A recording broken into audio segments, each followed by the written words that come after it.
Source document and voucher.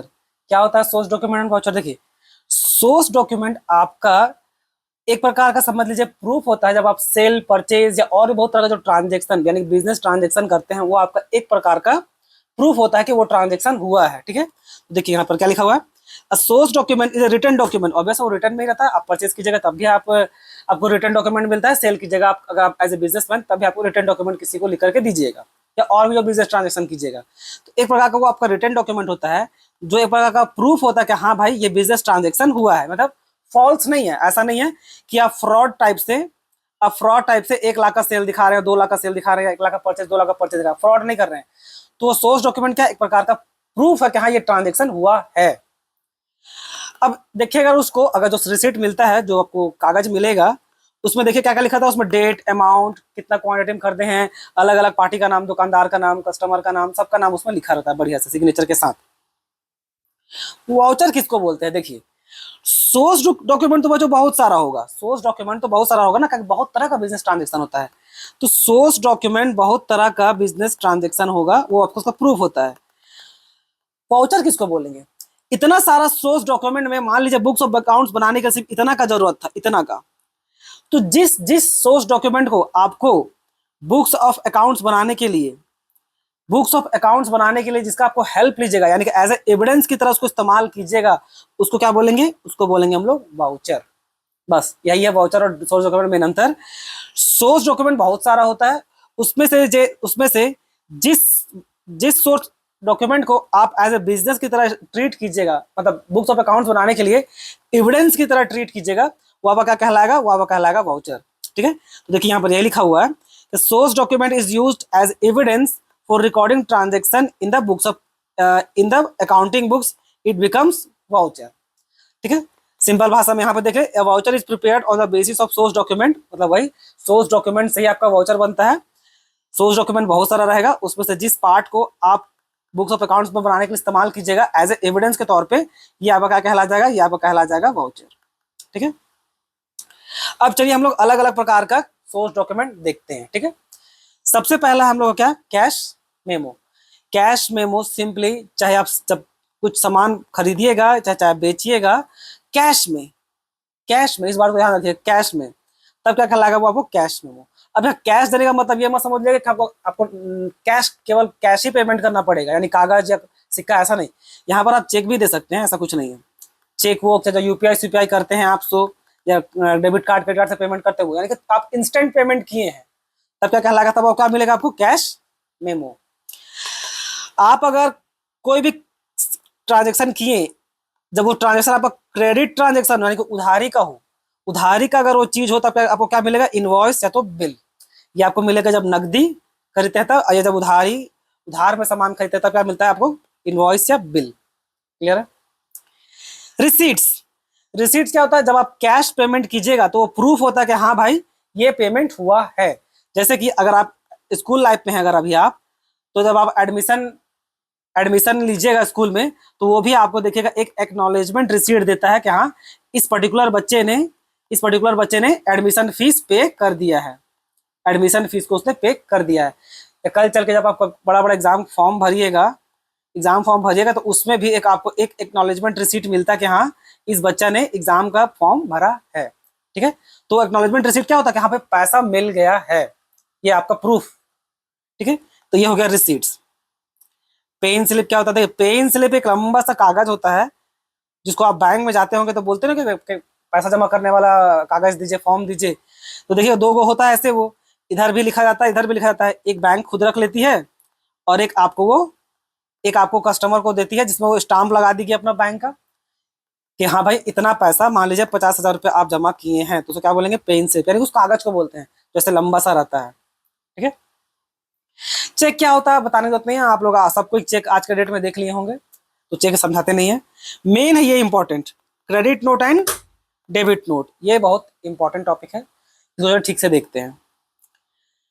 Credit note पहले समझिए issue कब होता है? इशू होता है कब? ये सेल्स रिटर्न में इशू होता है। और उस नोट में क्या लिखा रहता है? उस नोट में लिखा रहता है कि जो बायर है उसका अकाउंट हैज बीन क्रेडिटेड, उसका अकाउंट हम लोग क्या कर दिए हैं? उसका अकाउंट को हम लोग क्रेडिट कर दिए हैं।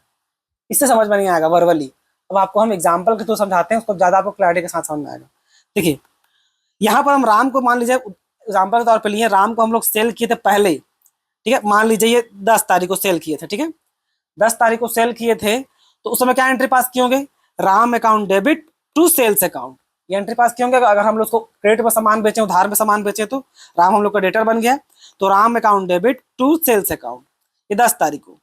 और 15 तारीख को मान लीजिए राम को जो 10,000 सामान बेचे थे, तो राम को लगा कि भाई इसमें जो 2,000 का सामान है, इसमें जो 2,000 का सामान है इसमें वो खराब है, तो 2,000 का सामान वो 15 तारीख को वापस कर रहा है, यानी कि सेल्स रिटर्न हो रहा है। इस सेल्स रिटर्न में ही होगा आपका इशू, होगा क्या, आपका क्रेडिट नोट, जिसमें क्या लिखा रहेगा, your account has been credited. अब इसका देखिए मतलब, इसका कनेक्शन समझ में आ जाएगा, आपको कनेक्शन जोड़ के दिखाते हैं। यहाँ पर राम का अकाउंट को हम लोग 10,000 से क्या किए थे, डेबिट किए थे कि नहीं। जब आप सेल्स रिटर्न करते हैं तो सेल्स रिटर्न का एंट्री क्या होगा, sales return account debit to Ram account. तो यहाँ पर जो राम अकाउंट वो यहाँ डेबिट किए थे, अब देखिए यही राम अकाउंट आपका 2,000 से यहाँ पर क्रेडिट हो रहा है, और इस क्रेडिट नोट में क्या लिखा रहता है, your account has been credited. तो देखिए यहाँ पर आपका राम अकाउंट यहाँ पर क्रेडिट हो रहा है। तो आई होप आपको इससे क्लैरिटी मिल गया होगा। यानी क्रेडिट नोट इशू कब होता है, सेल्स रिटर्न में, जहां पर पहले से राम अकाउंट हम लोग डेबिट करके रखे रहते हैं, अब क्योंकि वो सेल्स रिटर्न कर रहा है तो उसका अकाउंट को हम लोग क्या क्रेडिट कर देते हैं, वहां पर लिख के भेज देते हैं भाई कि आपका अकाउंट को क्रेडिट कर दिया गया है। कितना का डेबिट था पहले, 10,000 का, अब 2,000 को उसको क्रेडिट कर दिए, तो नेट इफेक्ट में भाई आपस में कैंसिल होगा, कितना पैसा देना पड़ेगा, यानी कि डेबिट में कितना पैसा बचेगा, मात्र 8,000 रुपया, यानी कि 8,000 रुपया राम हम लोग को बाद में देगा एज ए एसेट, डेबिट है इसलिए। समझ में आया। अब आ जाइए डेबिट नोट, यहां पर था क्रेडिट नोट, यहां पर हम लोग आ गए क्या, डेबिट नोट। सेम उसी का जस्ट उल्टा, वो इशू होता था सेल्स रिटर्न में, इशू हुआ क्या आपका परचेज रिटर्न में, यानी कि हम लोग, अगर हम लोग बिजनेसमैन है तो हम लोग अपना सेलर को रिटर्न करेंगे सामान को, ठीक है। तो उसमें क्या लिखा रहेगा, डेबिट नोट में लिखा रहता है क्या, your account has been debited. याद करने का ट्रिक यही है, जहां पर डेबिट नोट यानी कि your account has been debited. अब देखिए हम लोग कभी मान के चलिए 20 तारीख को खरीद के लाए होंगे, मान लीजिए मोहन से खरीद के लाए होंगे, वो हम लोग का क्रेडिटर है, तो एंट्री क्या पास किए होंगे, purchase account debit to Mohan. तो इस जगह पे हम लोग मोहन के अकाउंट को क्रेडिट करके बैठे हुए थे, क्लियर। अब 25 तारीख को हम लोग क्या किए भाई, देखे कि कुछ सामान खराब था तो सामान कुछ वापस कर दिए, रिटर्न कर दिए, यानी कि परचेज रिटर्न कर दिए, कितना का, 1,000 का। तो यहाँ जहां पर मोहन का अकाउंट क्रेडिट था, यहाँ पर जब सामान रिटर्न किए तो क्या होगा, मोहन का अकाउंट क्या हो गया, डेबिट हो गया। तो डेबिट नोट बोलने का मतलब क्या हो गया, कि हम लोग सेलर को बताते हैं कि जो अकाउंट हैज बीन डेबिटेड। तो देखिए यहाँ पर हम लोग मोहन का अकाउंट को डेबिट कर रहे हैं, जब हम लोग जब हम लोग परचेज रिटर्न कर रहे हैं तब। पहले उसका अकाउंट को हम लोग यहाँ पर पहले से देखिए यहाँ पर क्रेडिट करके रखे थे, हम लोग का क्रेडिट था तब क्रेडिट किए थे, अब उसका अकाउंट को हम लोग 1,000 से डेबिट कर रहे हैं क्योंकि कुछ सामान को वापस करना है। तो मेन बच्चों देखिए इन दोनों में डिफरेंस यही होता है, ठीक है। आई होप आपको क्लैरिटी के साथ समझ में आ गया होगा। अब आ जाइए वाउचर, वाउचर क्या होता है बता देंगे। अलग अलग सोर्स डॉक्यूमेंट में जिस सोर्स डॉक्यूमेंट को आप बुक्स ऑफ अकाउंट्स को बनाने के लिए एविडेंस के तौर पर इस्तेमाल कीजिएगा वो कहलाएगा वाउचर। अब इसमें ये बहुत ट्रिकी पार्ट है जहां बच्चा लोग मैक्सिमम गलती करता है, कैश वाउचर। कैश वाउचर कब इन्वॉल्व होता है, जब कैश का ट्रांजेक्शन हो या तो फिर चेक का ट्रांजेक्शन, यानी कि इमीडिएट इंस्टेंट पेमेंट। तो डेबिट वाउचर तब होता है जब हम लोग पेमेंट करते हैं तब, याद रखिएगा। डेबिट वाउचर तब होता है जब हम लोग कुछ पेमेंट करते हैं तब। जनरली डेबिट वाउचर पढ़ के बच्चा लोगों को क्या लगता है कि डेबिट है इट मीन कुछ पैसा आया होगा। जनरली हम लोग बैंक अकाउंट कैश अकाउंट को डेबिट करते हैं ना, तो लोगों को लगता है डेबिट होने का मतलब पैसा आ रहा है। याद रखिएगा यहाँ ऐसा बिल्कुल भी नहीं है। डेबिट वाउचर बोलने का मतलब क्या हो गया, डेबिट वाउचर बोलने का मतलब हो गया जब हम लोग किसी प्रकार का पेमेंट करते हैं तब, व्हेन पेमेंट इज मेड, यानी कि जब हम लोग कैश में परचेज किए, जब सैलरी पे किए या किसी प्रकार का एक्सपेंस पे किए तब। क्रेडिट वाउचर उसका जस्ट उल्टा। क्रेडिट वाउचर तब बनता है जब हम लोग रिसीट्स करते हैं पेमेंट, यानी कि जब पैसा हम लोग रिसीव करते हैं, जब हम लोग को पैसा मिलता है। यहाँ पर देखिए prepaid when money is receive, जब पैसा हम लोग को मिल रहा है, ठीक। अब नन कैश ट्रांजेक्शन क्या होता है, non cash voucher. Non cash voucher बोलने का मतलब है जहां पर आपका कैश का इन्वॉल्वमेंट नहीं है, डू नॉट इन्वॉल्व कैश। तो उस तरह का ट्रांजेक्शन जैसे कि आपका डेप्रिसिएशन, बैड डेट प्रोविजन, ये सब आपका क्या है, कैश का ट्रांजेक्शन नहीं होता है। कोई भी ट्रांजेक्शन अगर आप कैश में किए हैं, कोई भी ट्रांजेक्शन अगर आप कैश में किए हैं या आपका जो ट्रांजेक्शन किए उसका बिल भुला गया, तो उस केस में अगर वो 5,000 से ज्यादा का है, 5,000 या 5,000 से ऊपर, 5,000 का इक्वल 5,000 से ऊपर, यानी 5,000 1 रुपए से भी ऊपर जा रहा है, 5,000 से ऊपर जा रहा है, तो उस केस में 1 रुपए का रेवेन्यू स्टाम्प लगा करके आपको 1 रुपए का रेवेन्यू स्टाम्प लगा करके आपको क्या होगा, वो वाउचर को बनाना पड़ेगा, ठीक है। तो इसमें इतना ही था ही बच्चों, जिसमें सबसे इंपॉर्टेंट था आपका ये कैश वाउचर, जहाँ पर डेबिट वाउचर क्रेडिट वाउचर है, और एक आपका जस्ट इसी का ऊपर डेबिट नोट और क्रेडिट नोट, यहाँ पर क्रेडिट नोट और ये डेबिट नोट, ये दोनों इंपॉर्टेंट था। आई होप आपको क्लियर हो गया होगा। धन्यवाद।